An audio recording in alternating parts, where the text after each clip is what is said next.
주일은 주님의 부활을 기념하는 날입니다. 우리가 주님의 날에 주님 앞에 오는 것은 늘 부활하신 주님과 함께 더불어 살아가는 그 능력을 덧입는다라는 그런 의미가 있습니다. 주님을 모르는 사람들에게는 사망이 가득하지만 주님 안에 살아가고 있는 우리에게는 부활하신 주님의 생명이 가득합니다.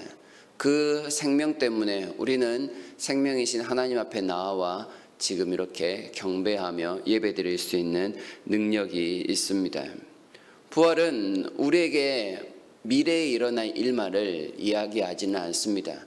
부활은 현재의 우리의 삶을 나타냅니다. 성도의 삶은 곧 부활의 삶이라고 표현할 수 있습니다. 성도를 다른 말로 거듭난 자, 거듭난 삶을 살아가는 사람이라고 하지 않습니까? 거듭났다라는 말이 다시금 태어났다, 곧 죽었다가 살아났음을 의미하는 말이니 성도로 살아가는 것은 부활을 경험하는 삶입니다.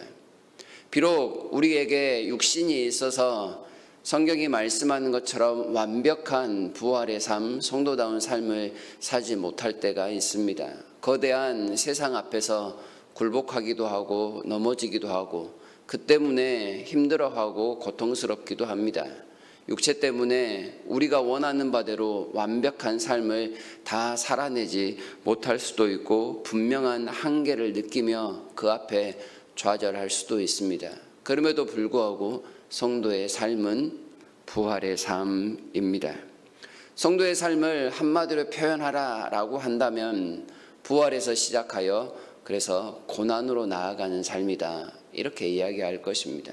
성도로 살아간다라는 것은 주님의 주시는 새로운 생명 안에서 그 생명 때문에 당하는 세상의 모든 고초를 넉넉히 이겨낼 수 있는 삶으로 나아가는 것, 그것이 바로 성도입니다. 그래서 아무에게나 이 성도란 이름이 주어지지 않습니다. 부활의 능력에 사로잡혀 세상을 거스르는 자가 바로 성도입니다. 세상이 우리에게 있는 이 특별한 부활의 능력, 곧 생명 때문에 우리를 시기하고 우리를 미워하고 우리를 죽이려고까지 덤벼들지만 거기에 주눅들거나 거기에 굴복하지 않을 것은 그들보다 더 큰 능력이 우리 안에 이미 임재해 있기 때문입니다. 부활하신 주님께서 우리의 마음과 생각을 붙들고 계시니 세상에 그 어떤 것도 이겨야 하며 능히 이길 수 있습니다. 하나님은 그 모든 상황에서 우리를 사랑의 끈으로 부활의 그 권능으로 여전히 붙들고 계시기 때문에 그러합니다. 참된 부활을 경험한 사람이라면 따라서 세상이 더욱더 강력한 모습으로 죽음의 그늘을 드러내면 드러낼수록 오히려 부활의 능력을 경험할 수 있습니다. 세상이 우리를 죽이려 하면 죽이려 할수록 그 죽음 가운데 죽음을 발견한 우리는 더 큰 부활의 권세를 함께 경험할 수 있다는 말입니다. 세상 때문에 주와 함께 죽은 자들은 또한 주님과 더불어 그 부활에 매일 참여하는 삶을 살아갑니다. 우리가 지난번에 읽었지만 31절에서 바울이 나는 날마다 죽노라 라고 고백하였습니다. 날마다 죽는다라는 건 날마다 다시금 살아나는 그 부활의 은혜를 경험하고 있다는 반증이기도 합니다. 예수님께서 제자들을 향해 나를 따라오려거든 누구든지 자기를 부인하고 자기 십자가를 지고 나를 따르라 하였습니다. 자기를 부인하는 삶이 바울이 고백했던 나는 날마다 죽는다라는 말씀과 일맥상통하는 말씀입니다. 그리고 또한 나를 부인하는 삶은 늘 주님의 부활을 통해서 새로운 삶, 새로운 주님을 따르는 삶에 동참하는 것이라고 표현할 수 있습니다. 부활이 있어야만 성도는 온전히 살아갈 수 있습니다.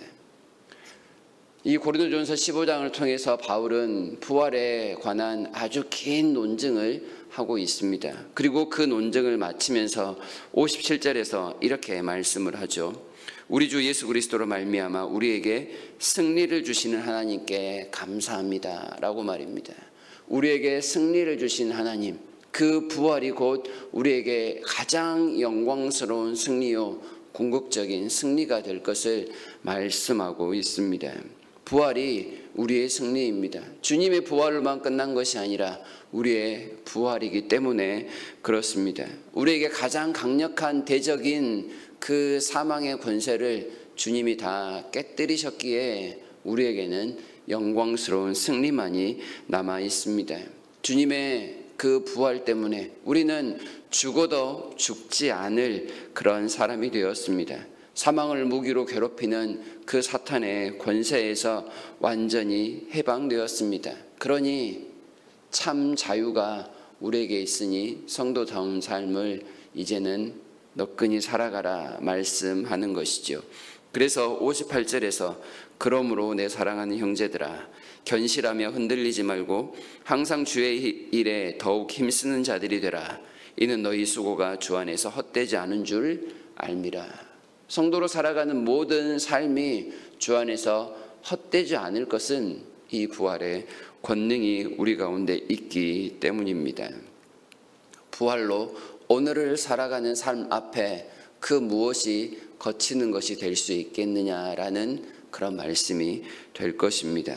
세상에 얽매일 필요도 두려워할 필요도 혹시 오늘 무슨 일이 생길까 걱정하거나 염려할 필요도 없습니다. 주님께서 원하시는 그 삶을 살아가면 하나님께서 우리의 모든 삶 가운데 함께 하심을 순간순간 경험할 수 있을 것이란 그런 권면이자 위로입니다. 물론 우리의 현실은 죽음이 두렵고 또한 막연한 염려 속에 갇히게 만드는 그런 삶입니다. 솔직히 죽음이라는 그 막연함을 누가 완벽히 두려워하지 않는다 말할 수 있겠습니까? 그럼에도 불구하고 바울이 부활을 논증하면서 죽음을 전혀 두려워하지 않는 것처럼 말하고 있는 것은 그에게 있어서 부활은 실제적인 능력이었습니다. 그리고 이 부활을 믿는 믿음 역시도 그에게는 실제적인 힘이었습니다.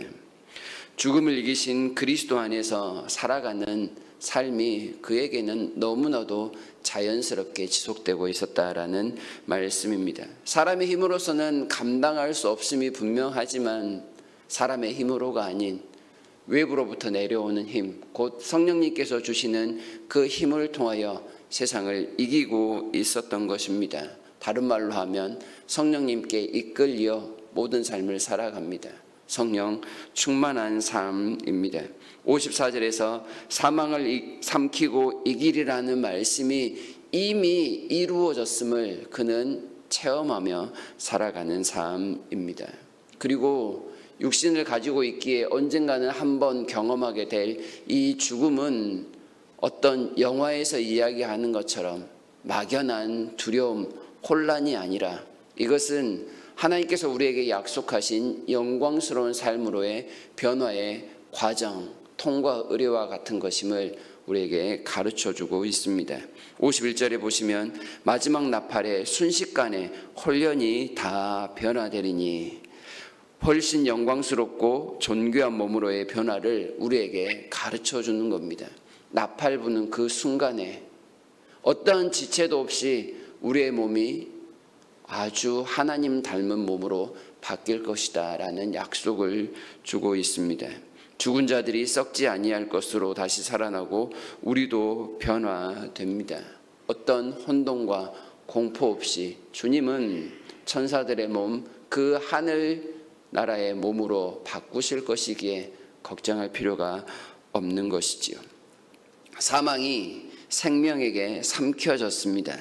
생명이신 하나님께서 사망을 삼켜 완전히 없애버리셨습니다. 생명의 풍성함에 사망의 권세가 도저히 당해내지 못합니다. 모든 것이 생명으로의 재탄생입니다. 썩는 것이 썩지 않을 것으로, 죽을 것이 죽지 않는 것으로, 영원하지 않는 것이 영원한 것으로 오직 하나님 안에서만 나타날 일이며 이미 우리가 믿고 경험하고 있는 바입니다. 영원히 회복된 나라에서 하나님은 우리를 고통 없이 눈물도 없이 어떤 어둠도 없이 즐거움만 가득하게 하시려고 이 부활을 지금 힘주어 약속하고 계십니다. 한 번 더 이 부활로서 오늘을 살아가라 말씀하십니다. 부활의 소망이 없는 자들에게는 하나님의 나라가 없습니다. 부활을 덧입고 부활의 권능으로 살아가는 사람에게만 오늘 약속하고 있는 이 모든 일들이 실제로 우리에게 이루어질 가까운 미래의 일입니다. 한계가 있고 아픔이 있을지라도, 그리고 또한 불편함이 있을지라도 구원의 부활의 권능이 이 모든 것을 삼켜버릴 것을 믿으시면서 오늘도 우리에게 주어진 성도의 길을 확실하게 걸어 나아가야 하겠습니다. 죽음이라는 그 세력을 두려워하지 않을 능력을 하나님께로부터 받고, 어떤 상황 속에서도 하늘로부터 내리는 위로로 평강을 주시는 그 하나님의 위력을 경험하며 어떠한 것에도 주눅들지 아니하고 당당하게 성도로서 예비하며 하나님을 찬송하는 그 복락을 마음껏 누릴 수 있는 우리 모두가 되어야 하겠습니다. 우리에게 이 부활의 소망을 주시기 위하여 이 땅에 오신 예수 그리스도를 계속해서 묵상하면서 그 하나님의 은혜에만 감사하며 마음껏 경배하는 주일 예배의 하루를 보내시는 우리 모두가 되기를 진심으로 바랍니다.